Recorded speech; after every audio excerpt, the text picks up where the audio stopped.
നമസ്കാരം. എല്ലാ പ്രേക്ഷകർക്കും ഹലോ ഡോക്ടറിലേക്ക് സ്വാഗതം.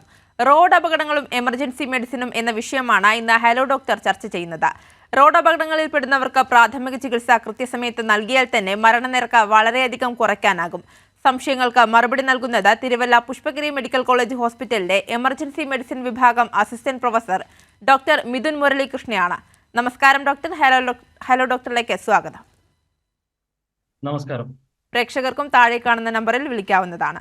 ഡോക്ടർ, ആദ്യം തന്നെ റോഡ് അപകടങ്ങളിൽ പെടുന്നവർക്ക് കൃത്യസമയത്ത് ആവശ്യമായ പ്രാഥമിക ചികിത്സ നൽകേണ്ടതിന്റെ പ്രാധാന്യം എത്രത്തോളമാണ്?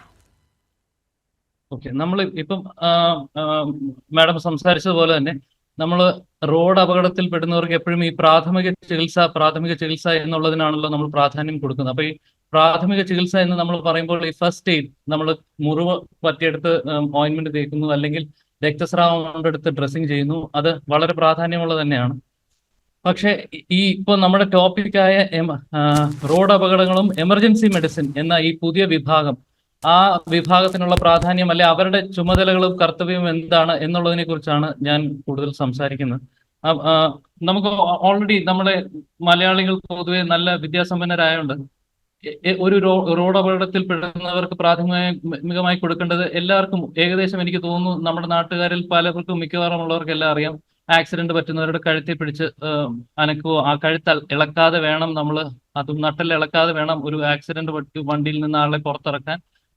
ഹെൽമെറ്റ് ഊരുമ്പോൾ ശ്രദ്ധിക്കണം. ആശുപത്രിയിൽ എത്രയും പെട്ടെന്ന് എത്തിക്കണം. രക്തസ്രാവം ഉണ്ടാവുന്ന ഒരു ഭാഗം കാഴ്ചയിൽ തന്നെ എവിടെയെങ്കിലും നിന്നും രക്തസ്രാവം അമിതമായി വരുന്നുണ്ടെങ്കിൽ അവിടെ ഒരു ഡ്രസ്സിങ്ങും, അവിടെ പ്രഷർ അല്ലെങ്കിൽ അമർത്തി വെച്ച് ആ രക്തസ്രാവം നിർത്താൻ നമ്മളാൽ ശ്രമിക്കണം. ഈ കാര്യങ്ങളെല്ലാം മലയാളികൾക്കെല്ലാം ഏകദേശം അറിയാവുന്നതാണെന്ന് എനിക്ക് തോന്നുന്നു. അപ്പം ഈ ഒരു പുതിയ വിഭാഗത്തിനുള്ള അവരുടെ കർത്തവ്യം എന്താ, അവരുടെ ഒരു ചുമതല, എമർജൻസി മെഡിസിൻ വിഭാഗമുള്ള ആശുപത്രിയിൽ പോയി കഴിഞ്ഞാൽ എന്താണ് ഒരു രോഗിക്ക് പ്രത്യേകതകൾ, കിട്ടുന്ന ചികിത്സയിലെ പ്രത്യേകതകൾ എന്നാണ്.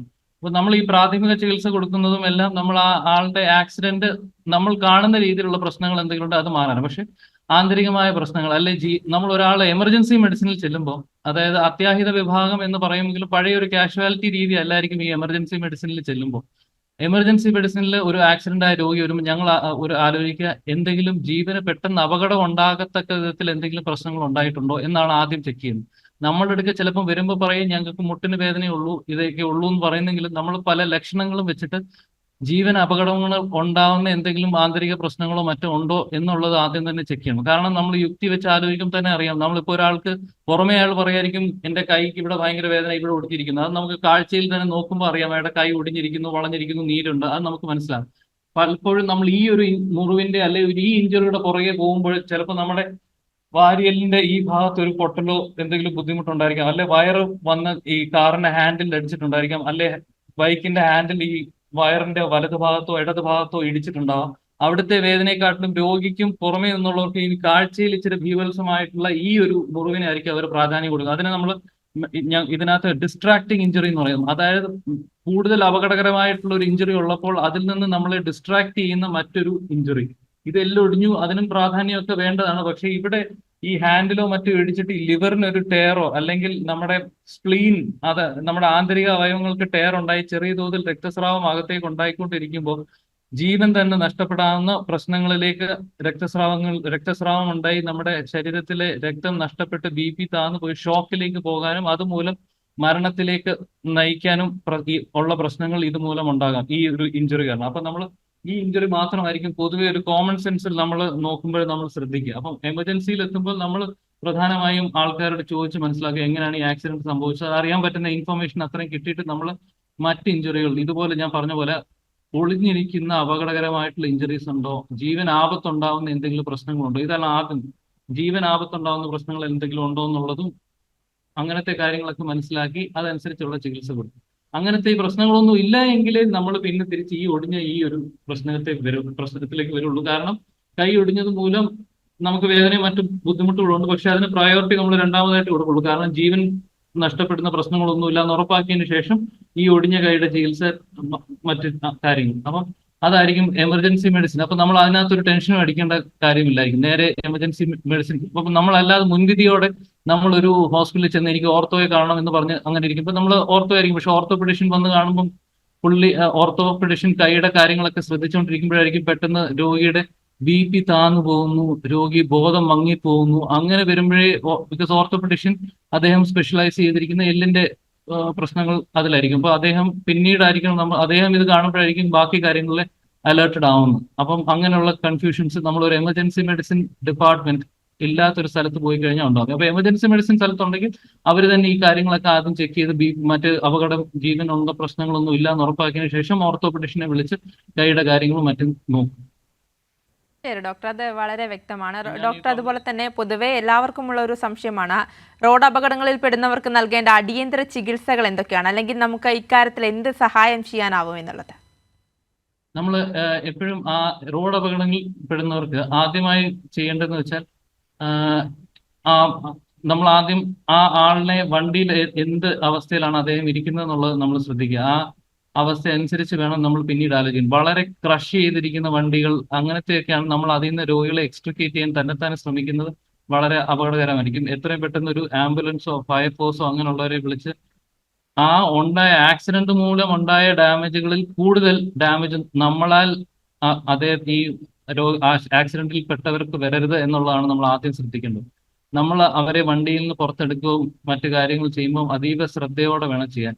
ഏറ്റവും ശ്രദ്ധ കൊടുക്കേണ്ടത് ഈ രോഗിയുടെ നട്ടെല്ലിന് നല്ല ശ്രദ്ധ കൊടുക്കണം. അതായത് പെടലി അധികം അനക്കരുത്. നമ്മൾ ഒരാളെ പൊക്കിയെടുക്കുമ്പോൾ അമിതമായി വളഞ്ഞു തിരിഞ്ഞു ഒടിഞ്ഞു അങ്ങനെ വലിച്ചുകൂരി അങ്ങനെ ഒന്നും എടുക്കരുത്. മിനിമം മൂവ്മെന്റിൽ നമ്മൾ ആ ആളിനെ ആക്സിഡന്റിൽ പെട്ട ആളിനെ ആ വണ്ടിയിൽ നിന്ന് പുറത്തെത്തിക്കുക. എത്തിക്കഴിഞ്ഞ ഉടനെ മിക്കവാറും ഉള്ള ആംബുലൻസുകളെല്ലാം ഒരു സ്പൈൻ ബോർഡ് കാണും. ആ സ്പൈൻ ബോർഡിൽ നമ്മൾ കിടത്തി സ്ട്രാപ്പ് ചെയ്യണം. ദേഹത്ത് സ്ട്രാപ്പ് ചെയ്ത് അധികം അനങ്ങാത്ത രീതിയിലാക്കുക. അതുകൂടാതെ മോസ്റ്റ്ലി എല്ലാ ആംബുലൻസിലും ഒരു കോളർ കാണും, ഈ നെക്ക് കോളർ. ഇപ്പൊ നെക്ക് കോളർ എന്ന് പറയുന്ന സാധനം നമ്മൾ എന്തെങ്കിലും പ്രശ്നം ഉണ്ടെങ്കിലല്ല ഇടുന്നത്. എന്ത് ആക്സിഡന്റിൽ പെട്ട ആളാണെങ്കിലും നല്ല രീതിയിൽ ഒരു ബുദ്ധിമുട്ടുണ്ട്, അല്ലെങ്കിൽ വണ്ടിക്ക് നല്ല ക്ഷതമൊക്കെ വന്നിട്ടുണ്ട്, പ്രായമുള്ള ആൾക്കാർ, പ്രത്യേകിച്ച് 65 വയസ്സിൽ കൂടുതൽ പ്രായമുള്ളവർ, അങ്ങനെയുള്ളവർക്കെല്ലാം നമുക്ക് ഡിഫോൾട്ട് ആയിട്ട് ആദ്യമേ ഈ നെക്ക് കോളർ എന്ന് പറയുന്ന വസ്തു ഇട്ടേക്കണം. ആശുപത്രിയിൽ എത്തിയതിനു ശേഷം ഡോക്ടർ പരിശോധിച്ച് എക്സ്റേയോ മറ്റോ വേണ്ടി വന്നിട്ട് ആ എക്സ്റേയിലും പ്രശ്നമൊന്നും ഇല്ല എന്ന് ഉറപ്പാക്കിയതിനു ശേഷമാണ് അവർ ആ കോളർ ഊരുക. കോളർ ഒരിക്കലും എന്തെങ്കിലും പ്രശ്നം ഉണ്ടെങ്കിൽ ഇടേണ്ടതല്ല, നമ്മൾ ആദ്യമേ ഇട്ടിട്ടുണ്ടാവണം. പ്രശ്നമൊന്നും ഇല്ല എങ്കിലാണ് ഈ കോളറും നമ്മൾ ഊരേണ്ടത്. ഈ സ്പൈൻ ബോർഡും അതേപോലെ തന്നെ ഈ നല്ല രീതിയിൽ വളരെ നല്ല വെലോസിറ്റിയിൽ വന്ന് ആക്സിഡന്റ് ഉണ്ടാവുമ്പോൾ അങ്ങനെ ഉണ്ടായ ആക്സിഡന്റുകളിൽ നിന്ന് ഉള്ള രോഗികളെ നമ്മൾ പുറത്തെടുത്ത് ആംബുലൻസ് കിടത്തുന്നത് ഒരു സ്പൈൻ ബോർഡിൽ തന്നെ കിടത്തുന്നു. അപ്പൊ നമുക്ക് ഒരു കോമൺ സെൻസിക്കലായിട്ട് ഒരു സംശയം വരും. അപ്പൊ എല്ലാ രോഗികളെയും ഞങ്ങൾ ഇങ്ങനെ കൊണ്ടുപോകണം എന്നുള്ള സാമാന്യം ഒരു സംശയം ഉണ്ടാവുന്നതാണ്.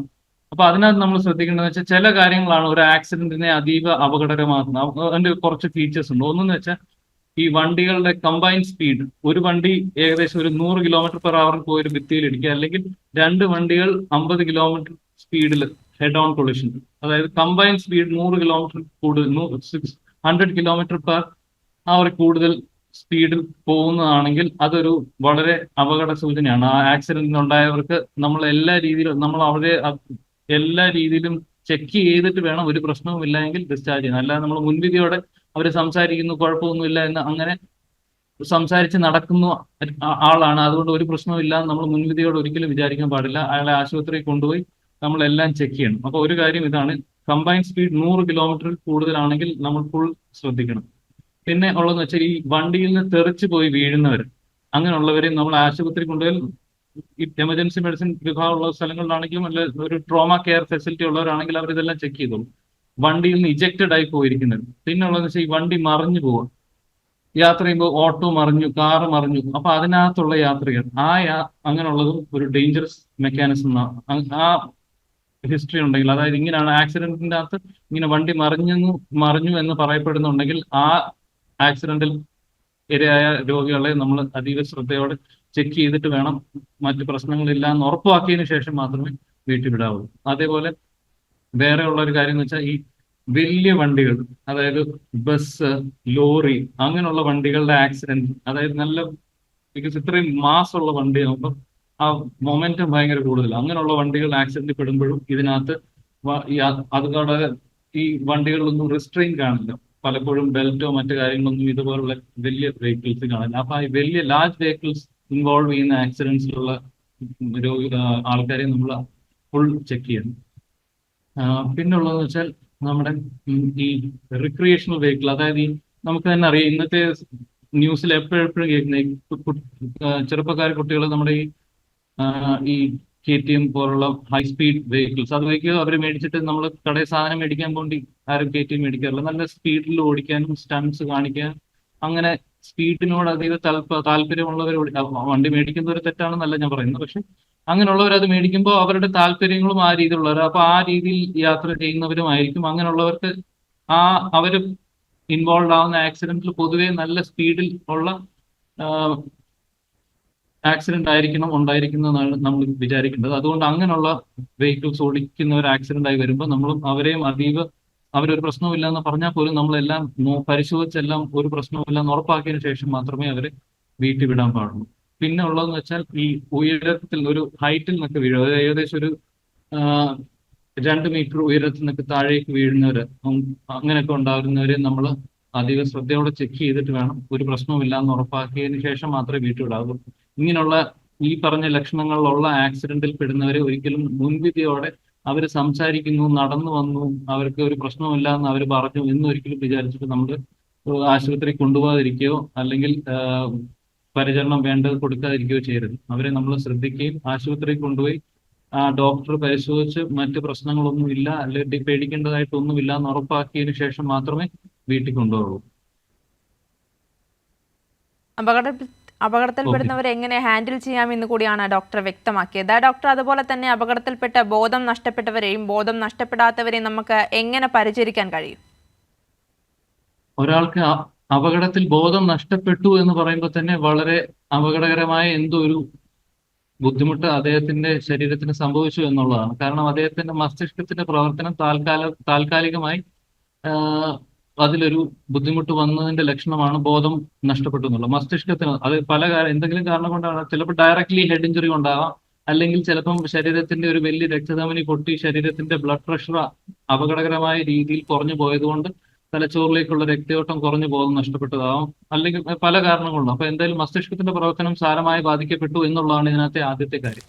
അപ്പൊ ഇങ്ങനെയുള്ളവരെ നമ്മൾ കൊണ്ടുപോകുമ്പോൾ ഞാൻ നേരത്തെ പറഞ്ഞ കാര്യങ്ങളൊക്കെ അവരിൽ എന്തായാലും ശ്രദ്ധിക്കണം. അൺകോൺഷ്യസ് ആണെങ്കിൽ ഉറപ്പായിട്ടും ഈ കോളർ നമ്മൾ ഇട്ടിരിക്കണം.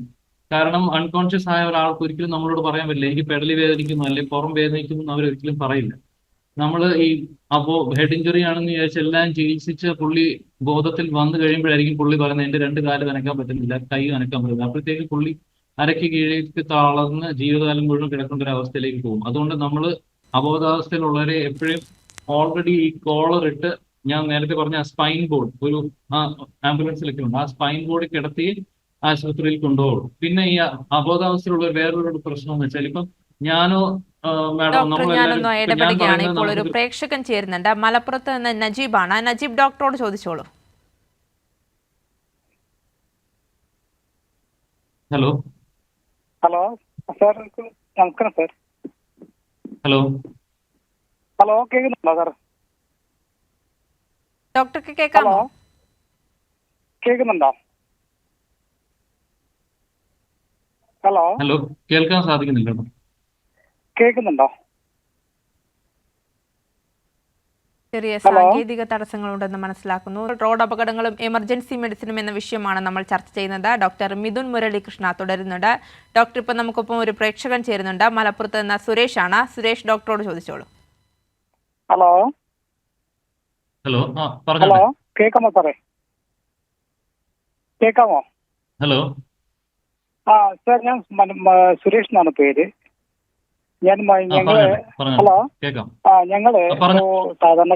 ഞങ്ങളൊരു സാധാരണക്കാരാണ്. അപ്പം പെട്ടെന്ന് ഒരു ആക്സിഡന്റ് ഇപ്പൊ അടുത്ത് എന്റെ വണ്ടീന്റെ മുന്നിൽ ഒരു സ്ത്രീയെ ഒരു ലോറി വന്ന് ഇടിച്ച് ആ സ്ത്രീയെ ഞങ്ങൾ പെട്ടെന്ന് ഒരു ഓട്ടോയിൽ എടുത്ത് കയറ്റി ഹോസ്പിറ്റലിൽ എത്തിച്ചു. അവിടെ എത്തിച്ച സമയത്താണ് ഡോക്ടർമാർ പറഞ്ഞത് ഇങ്ങനെ എല്ലാ രോഗീനെ കൊണ്ടുണ്ടെന്നുള്ളത്. അപ്പൊ ഞങ്ങൾക്ക് ഈ ആക്സിഡന്റ് ഇങ്ങനെ സംഭവിക്കുമ്പോൾ എങ്ങനെ എടുക്കണമെന്നും ഞങ്ങൾക്ക് പെട്ടെന്ന് അറിയില്ല. അത് സാധാരണക്കാരെ സംബന്ധിച്ചോളം ഒരു ബോധവൽക്കരണത്തിന്റെ കുറവായിരിക്കും സാറേ. അതിന് സർക്കാർ തലത്തിലോ അല്ലെങ്കിൽ മറ്റുള്ള തലത്തിലോ എന്തെങ്കിലും ഒരു ബോധവൽക്കരണം നടത്തേണ്ട അത്യാവശ്യമില്ലേ? അതെ അതെ അതെ ഇപ്പം താങ്കൾ പറഞ്ഞത് വളരെ ശരിയായിട്ടുള്ള കാര്യം തന്നെയാണ്. എന്തായാലും ആക്സിഡന്റ് ഉണ്ടായ സമയത്ത് ആ സ്ത്രീയെ ആശുപത്രിയിൽ എത്തിക്കാൻ അത്ര ശുഷ്കാന്തിയോടെ താല്പര്യം കാണിച്ച നിങ്ങൾ ഒരിക്കലും ആരും കുറ്റം പറയില്ല. നിങ്ങൾ ചെയ്ത വളരെ വളരെ നല്ല കാര്യം തന്നെയാണ്.